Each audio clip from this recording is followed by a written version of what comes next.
Olá, sejam bem-vindos a mais uma live. Eu sou Jaqueline, sou neuropsicopedagoga e hoje vamos falar sobre neuropsicopedagogia, né? Como funcionam os atendimentos, quanto tempo dura, tá? E como é importante a neuropsicopedagogia para o seu filho, como ele vai se desenvolver. Agora eu vou chamar minha convidada. A convidada já chegou. Se apresente, por favor. Olá, boa noite para quem está nos assistindo. Meu nome é Geisiane Vidal, sou neuropsicopedagoga também, terapeuta ABA e fonoaudióloga para autista, tá? É exclusivo, não é generalista, mas também atuo na fonoaudiologia. Muito obrigada, Jaque, por me chamar para estar participando aqui com você, é um prazer. E vamos tentar colocar o máximo aí de informações para estar ajudando muitas famílias, profissionais, tentando entrar na área também, porque são muitas dúvidas. Muitas pessoas não conhecem, não sabem que de repente tem essa possibilidade de estar atuando e isso vai ajudar todo mundo. Isso é verdade. Quero te agradecer a sua presença, por você disponibilizar de um tempo, eu sei que é corrido. Então, Geise, eu separei, posso chamar de Geise? À vontade. Então, eu separei algumas perguntas. O que é psicopedagogia? Pode explicar? Claro. Então, essa é a dúvida da maioria das pessoas, porque muitos conhecem a psicopedagogia, e aí quando você fala neuropsicopedagogia, a pessoa confunde, às vezes, com neuropsicologia, ou que a gente está inventando uma profissão, e não é nada disso. A neuropsicopedagogia, ela já existe aí no mercado há mais de 20 anos, em questão de mercado, e ela une a neurociência, a psicologia cognitiva e a pedagogia. Trabalha ali no desenvolvimento pleno do indivíduo, porque você trabalha a mente, o emocional e o desenvolvimento acadêmico. Então, assim, é uma profissão muito completa no quesito desenvolvimento infantil, até a adolescência, a gente está aí atendendo. É muito legal você falar isso, Geise, porque muita gente mesmo confunde, né? A neuropsicopedagogia com a psicopedagogia. E, assim, os critérios também que a gente pode estar fazendo é avaliar, intervir e reabilitar. A gente pode fazer também com o idoso, né? A gente não sabe, né? A gente pode fazer um trabalho voltado para isso. Com certeza. Quais são os sinais que os pais devem observar que o seu filho precisa de ajuda? Sim, toda criança, para mim chegam muitos pais que têm o seu primeiro filho. E isso dificulta muito, porque eles não têm ali um parâmetro, um padrão dentro da sua casa. E, obviamente, não se deve comparar com um filho de outra família. Mas existe o Marco do Desenvolvimento, que é um documento, que é uma ciência aprovada por toda a sociedade de medicina, psiquiatria, que determina um limite para cada fase do desenvolvimento. A gente sabe que a gente cresce ouvindo, cada um tem seu tempo, mas existe um limite. Exato. Porque o atraso, ele é acumulativo e ele traz prejuízos. Então, se eu vejo que um bebê, ele não rola, ele ainda não está engatinhando da forma adequada, engatinha de bumbum, a criança, às vezes as pessoas focam muito no andar na ponta do pé, mas o atraso no andar também é um sinal. Andar muito além do primeiro ano, chegar no ano e meio e não ter ali uma formação de frases de uma, duas palavras. Então, o marco do desenvolvimento infantil é algo que deve ser observado. E onde toda a família consegue essa informação? A caderneta de vacinação. Toda a caderneta de vacinação, que é um documento que as pessoas focam muito nas vacinas e esquecem de olhar que ali tem anotado, já vem impresso na caderneta, o marco do desenvolvimento. Com quanto tempo a criança levanta a cabeça, já está engarrolando, engatinhando. Então, isso tudo deve ser observado. E já abrindo aqui um parêntese para frase que a gente tem ouvido muito, que antigamente não existia o autismo, não tinha nada de transtorno. Ontem mesmo eu peguei uma caderneta de uma paciente que vai fazer 15 anos, e na caderneta dela, tá, estava escrito quais são os critérios a se observar do autismo. Na caderneta de vacinação dela, ela vai fazer 15 anos. Então, eu mostrei para a mãezinha dela e falei assim, olha como na caderneta de vacinação dela instrui há muito tempo a respeito. A gente que nunca prestou atenção. A gente que só foca nas vacinas, a gente não foca no todo. A gente não foca no emocional, nas habilidades emocionais, a gente só foca na vacina. E está tudo na caderneta. Então, observe a caderneta, o que o médico está falando, tudo é um sinal. É um sinal de autismo? Não que seja. Mas vamos observar. Para quando chegar na neuropsicopedagoga, a gente conseguir informar o período de cada fase. Porque chega pra gente, a gente fala assim, com quantos anos andou? Com quantos anos engatinhou? não lembro, não tem ali, não observou esse momento, deixou passar. E é muito importante a família observar cada detalhe. Isso mesmo, Geise. Eu, assim, antes mesmo de ser neuropsicopedagoga, eu observava isso na caderneta dos meus filhos, né? Eu tenho 3 filhos, então isso para mim era muito importante, fazer esse acompanhamento. Chegava lá nos 6 meses, bom, ele está fazendo isso? Será que não está? Se não tivesse, eu ia falar com o pediatra. Isso que você ressaltou, muito importante mesmo. E como funciona o atendimento da neuropsicopedagoga? Então, a neuropsicopedagogia ela tem o seu protocolo. De acordo com a Sociedade, né, Brasileira de Neuropsicopedagogia, ela tem o seu protocolo a seguir, que seria a avaliação, que vai aí no mínimo 4 sessões, a 7, 8, e depois a gente pega essa avaliação, entrega, né, depois de toda essa avaliação, de acordo com a anamnese, a gente faz a anamnese, aí a família vai indicar ali na anamnese qual é o histórico dessa criança, por que eles estão procurando, qual é a queixa principal, qual é o histórico familiar, qual é o histórico gestacional, o histórico do ambiente todinho. A gente coleta essas informações e, a partir daí, a gente formula todo o processo de avaliação. Porque se eu não tenho um histórico e nenhum indício, por exemplo, de que essa criança tem uma queixa que se encaixa no TDAH, não tem por que eu pegar todos os testes e formular uma avaliação para TDAH.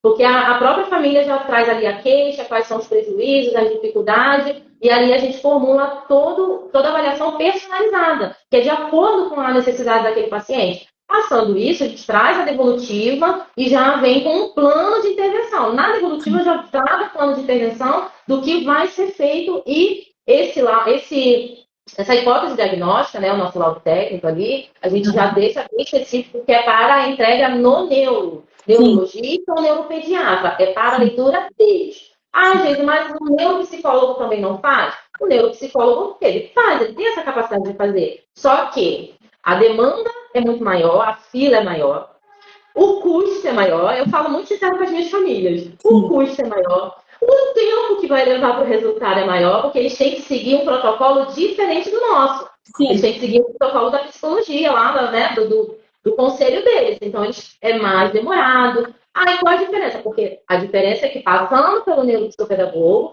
a gente esclarece de forma técnica, palpável, aplicada, de uma forma muito, né, visível para o neurologista fechar o laudo. Porque no nosso país atualmente, legalmente, qualquer médico pode fechar. O pediatra poderia, mas eles não têm essa capacitação, eles não se especializaram nessa área. Um neuropediatra, muitas das vezes, ele tem dúvida, porque ele não aplica os trabalhos lúdicos e né, bem visível e palpável que a gente aplica. A gente visita escola, o neurologista não vai visitar a escola. A gente fala com a família inteira se for preciso, eles não vão fazer isso. Então, a gente entregando o nosso parecer, a nossa documentação para o neuro, ele consegue ser mais assertivo na medicação, ele consegue ser mais assertivo no tratamento no todo, e é muito mais rápido. Um tratamento que com outro profissional levaria X tempo, o nosso leva aí no máximo 3 meses. Porque leva o nosso tempo, nosso tempo de avaliação, a nossa devolutiva, e o laudo do neuro. Às vezes a vaga no neuro demora um pouco mais, então em 90 dias a pessoa consegue um resultado. Então, é assim que funciona o processo. Sim, sim. E é importante também a gente falar que os testes não são inventados, tá? Não é eu, Jaqueline, a Geisiane que está fazendo, não. É cientificamente comprovado. Tá? Tudo certinho. Né? E como a Geise falou, às vezes é difícil, em 15 minutos, o neuro chegar e falar, não, seu filho tem um espectro, né? O seu filho tem TDAH. Em 15 minutos é muito complicado. Então, por isso que precisa, né, de um outro profissional. É claro que a escola também ajuda muito, porque a escola é a primeira a sinalizar quando tem algo de diferente.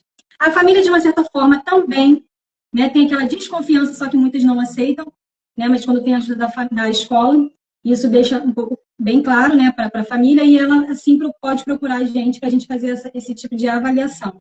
Geise, falou mais ou menos aí como é feito, né, a avaliação, a gente usa esses instrumentos, né, como testes, escala. Pode falar um pouquinho sobre esses instrumentos?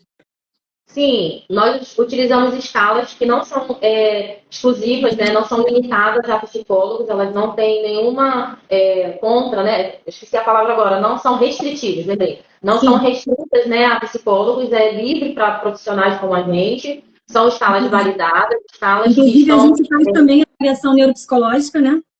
Faz,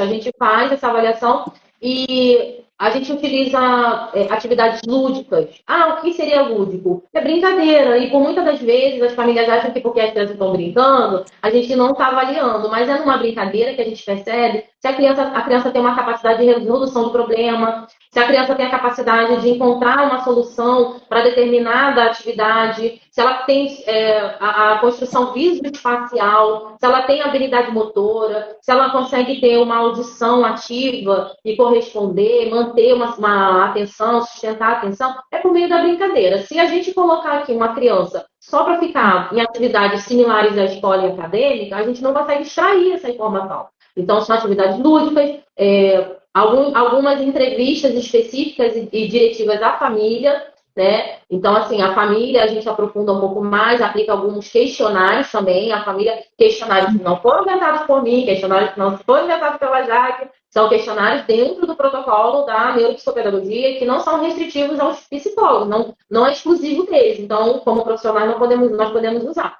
Também a gente, dentro dessa avaliação, a gente pode, no decorrer, tá, da avaliação, da observação, quando a gente percebe que tem um prejuízo específico, a gente introduz algum instrumento que nos ajude a extrair aquela informação. E esse instrumento é sempre pelo lúdico, é sempre pelo brincar, para que a gente possa extrair um pouco mais, se aprofundar um pouco mais ali do prejuízo que essa criança possa ter, esse adolescente.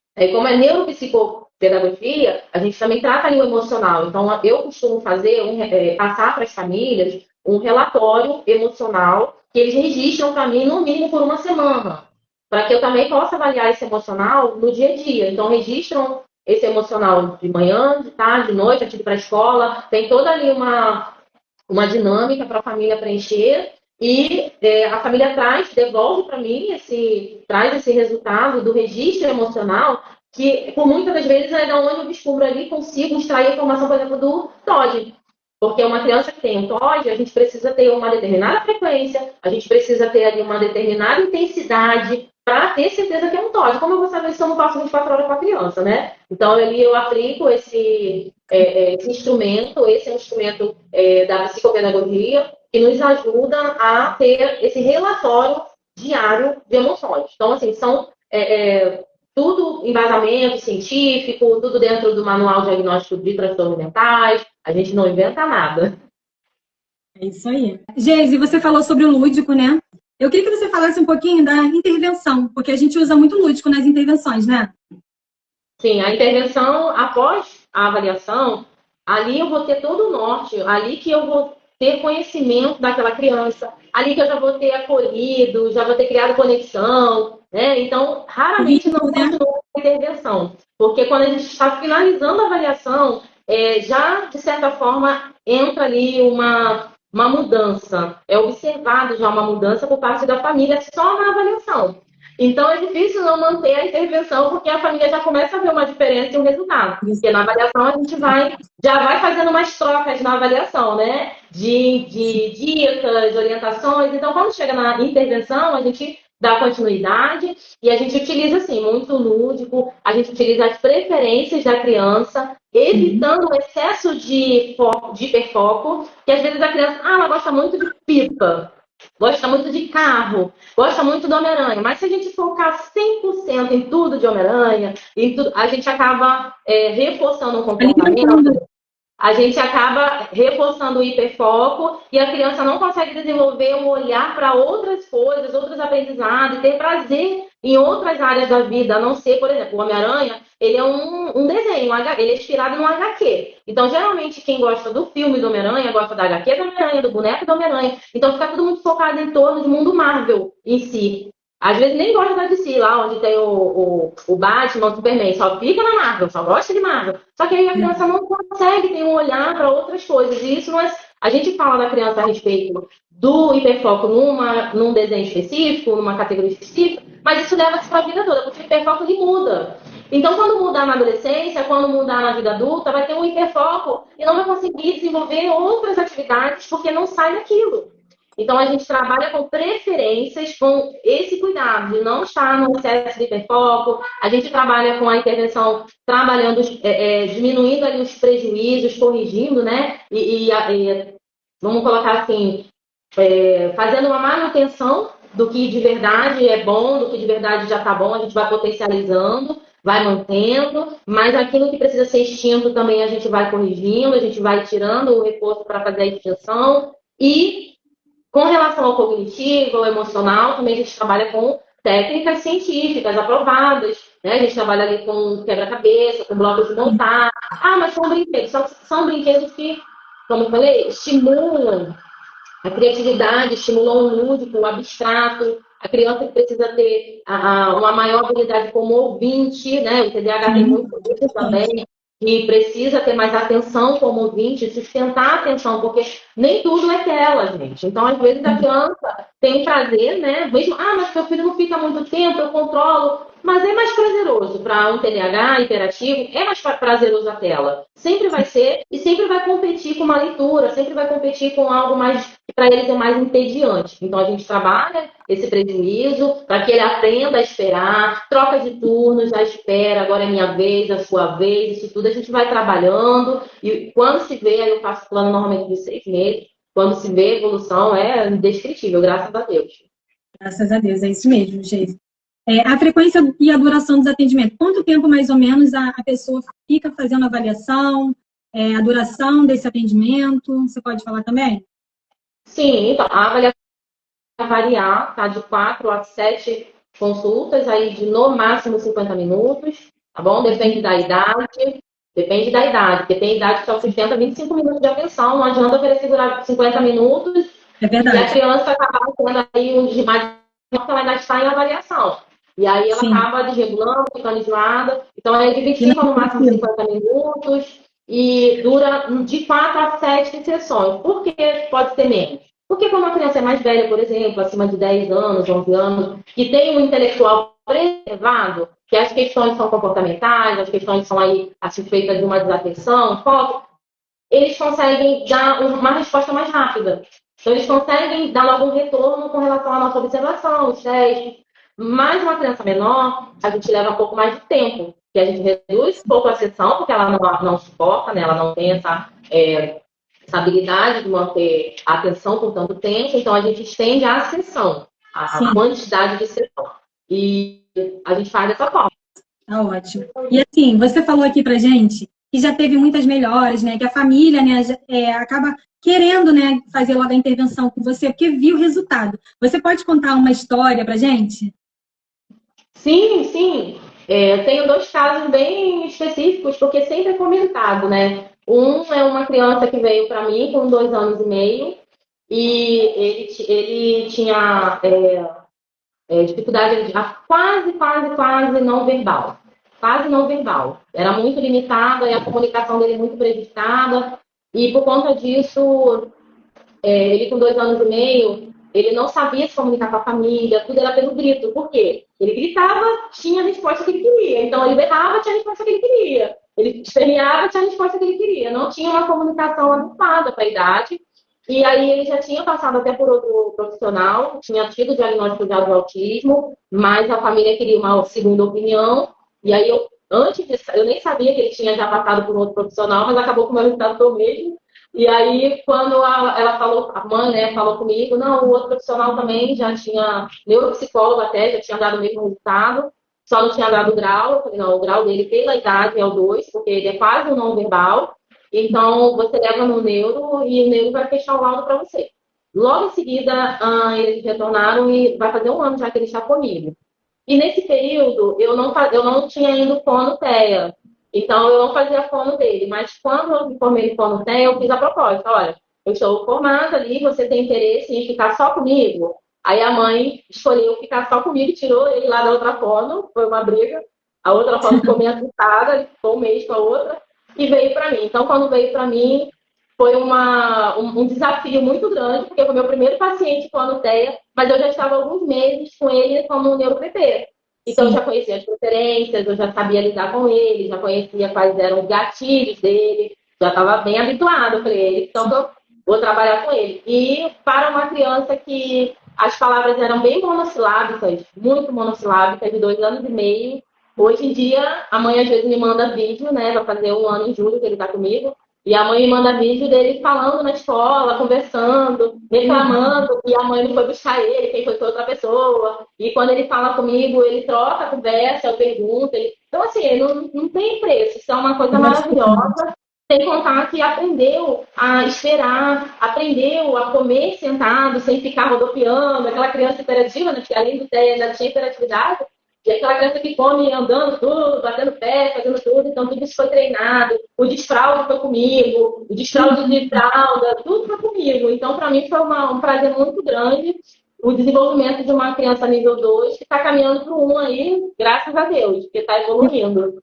Que E o outro é bacana. uma criança que veio hiperativa, já com 4 anos de idade, e o TOD severo. Severo, severo. E quando ele chegou para mim, na primeira sessão, eu já sabia que não era uma criança neurotípica, né? Era neuroatípica. Sim. E fiz todas as avaliações, todos os protocolos, fiz toda, como eu falei, né? A avaliação em casa, que a mãe leva e registra as emoções, e tudo isso. E também enviei caminho para o neuro. Deus chegou lá, como era TOD, ele aplicou acho que mais alguma avaliação, alguma coisa. Neuro muito bom, graças a Deus. E fechou e falou, não, realmente, é TDAH e TOD. Não tem como dizer que não é. Então, assim, e aí ele já faz terapia comigo. E dessa família, eu atendo três crianças da mesma família. Depois dele vieram mais 2. Porque o resultado foi tão rápido. Foi o resultado de 2 semanas, assim, da terapia, mais a medicação. Foi tão rápido que todo mundo falou assim, não, eu quero descobrir como fazer isso com meu filho também.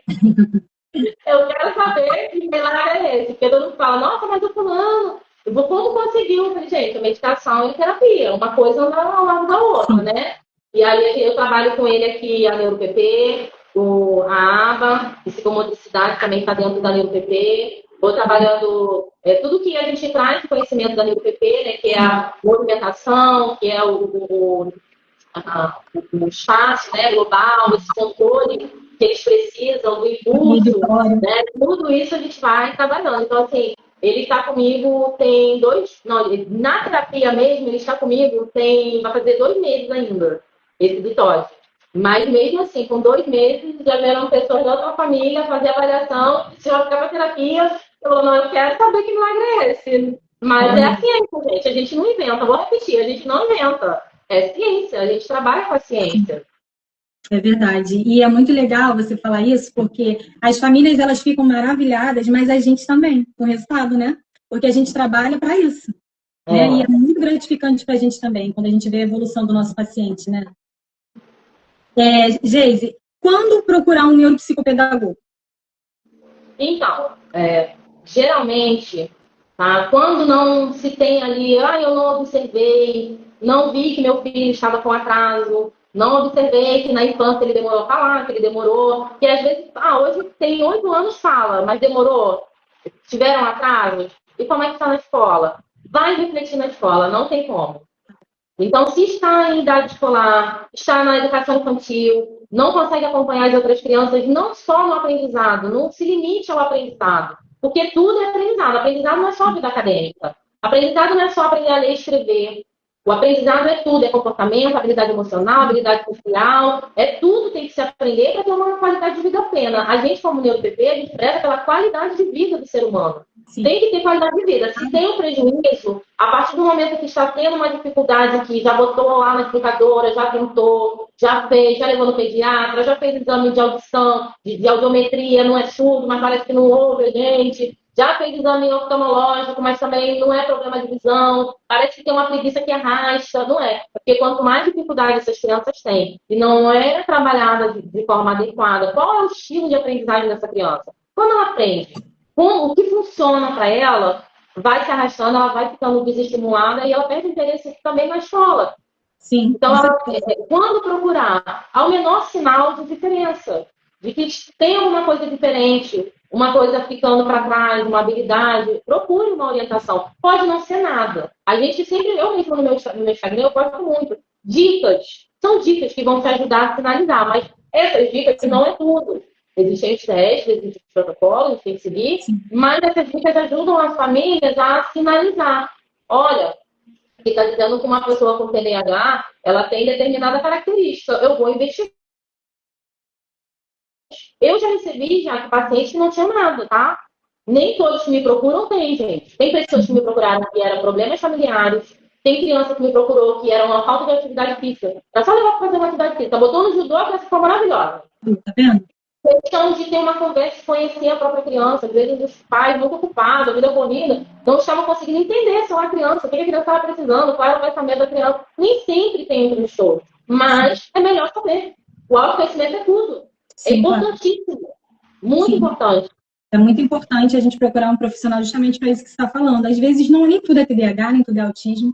Então, a gente tem esse preparo para poder identificar. Né? A gente tem aí crianças que passaram pelo período da pandemia, que não desenvolveram habilidades, né? E hoje tem uma lacuna, tem assim, um vazio muito grande na alfabetização. Então, as intervenções também servem para isso, né? Para a gente descartar ou confirmar. Não é verdade? Então, quanto mais cedo, melhor, né? Então, não tem idade também, né? Como você falou, idade escolar. Até mesmo se a criança tiver 1 ano, né, não está falando, não babuciou, então é interessante procurar ajuda. Quanto mais cedo, melhor. Agora eu quero que você tire essa dúvida. A psicopedagogia é igual reforço escolar? Não. Não mesmo. O reforço escolar se limita a um currículo.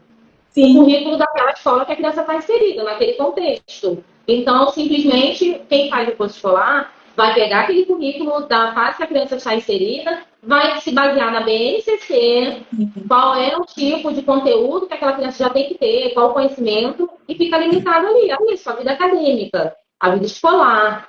Por isso que é o nome do curso escolar. A gente trabalha com todo ser, mente, emoção, né, o pedagógico, mas não necessariamente o reforço escolar, a atividade escolar. A gente ensina, por exemplo, raciocínio lógico. A gente expande a mente da criança. A gente faz com que a criança tenha um pensamento lógico, um pensamento crítico para analisar e interpretar um texto, por exemplo. Isso o reforço escolar não vai fazer. O reforço escolar não vai ensinar a criança, a estimular a criança a ter um pensamento para que faça uma análise de um texto e consiga extrair daquele texto os conteúdos necessários. A criança, ela precisa, eu falo às vezes com os pais, parece redundante, mas assim, ela precisa aprender a aprender. É necessário que ela aprenda como que ela aprende, porque cada um aprende usando um sentido, e tem crianças que aprendem usando todos. Crianças, por exemplo, que têm do transtorno do neurodesenvolvimento, na maioria das vezes, ela utiliza todos os 5 sentidos, na verdade até o sexto. Então, ela utiliza tudo para aprender um conteúdo, para aprender uma habilidade. Então, uma pessoa que faz reforço escolar, ela não tem esse currículo na formação dela, mesmo eu sou formada em pedagogia. Então, assim, na pedagogia, eu tive uma pincelada de neuropsicopedagogia, neurociência, e me apaixonei pela neuropsicopedagogia lá na casa da pedagogia. Mas eu não conseguiria avaliar uma criança lá. Eu conseguiria dar um reforço baseado no currículo da BNCC. Sim, é legal a gente deixar isso bem claro. Não que o reforço escolar não seja importante, porque se é uma criança que está com uma dificuldade de aprendizagem, vai somar. Só que isso, vai somar. Só que o neuropsicopedagogo ele vai muito mais além, né? Ele vai entender por que aquele cérebro não está aprendendo da forma correta, porque vai lá atrás, vai e vai desenvolver habilidades que de repente a criança não tem. Agora, Geise, por que a neuropsicopedagogia pode ser a chave para o sucesso escolar de uma criança? Eu acho que a gente até já deu a resposta aqui, né? Oh, meu Deus! Então, a neuropsicopedagogia como uma chave do sucesso, é como eu já tinha pincelado aí, né, em algumas respostas. Ela vai ajudar a criança a ter ali o autoconhecimento, o autocontrole, o foco, a memória. Quem aprende sem aprender a memorizar? E quem memoriza sem conseguir focar? Quem foca se movimentando o tempo todo? É mais difícil. Então, não aprenda, mas existem as técnicas que a gente precisa ensinar a família. A gente trabalha em parceria com a escola daquela criança, onde ela está inserida, para estar ajudando essa criança a desenvolver. E cada criança tem sua particularidade. Então, não é uma receita de bolo. É algo totalmente personalizado. Se eu tenho ali um Joãozinho, vou botar João no nome do meu filho. Se eu tenho um João, e ele tem ali um TDAH, mas é um TDAH combinado. Um TDAH que de manhã está lendo toda a vida, quando chega à noite, vem ali, ó, toda a energia, a bomba. E aí ele tem uma desregulação do sono, ele tem uma hiperatividade na hora de dormir, que é totalmente ao contrário da manhã. Aí essa criança estuda de manhã, ela tem ali uma dificuldade de concentração, porque ela ainda está acordando. É aquela coisa que a gente fala, ainda está acordando. É o TDAH, porque o combinado é o quê? O desatento e o imperativo impossível.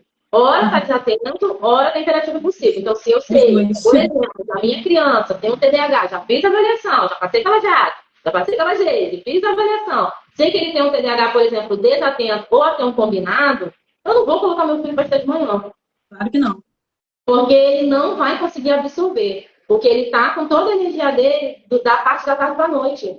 Ele não acorda ligado, 220, como muitas crianças não. Ele vai acordar devagar e sempre, e não vai conseguir absorver. Então, a gente vai dando orientação, a gente vai usando as técnicas, né, em terapia, intervenção, a gente vai trabalhando, e isso faz com que toda a vida, tudo que é aprendizado, porque como eu já falei, tudo na vida é aprendizado. Vai aprender a esperar na fila do refeitório, não vai ficar tendo reclamação da escola porque a criança não sabe esperar e está empurrando o coleguinha. Não vai ter essas reclamações do tipo, pegou o lanche do coleguinha, achou o lanche do coleguinha mais gostoso no piso dele. Por quê? Porque a gente também faz os encaminhamentos.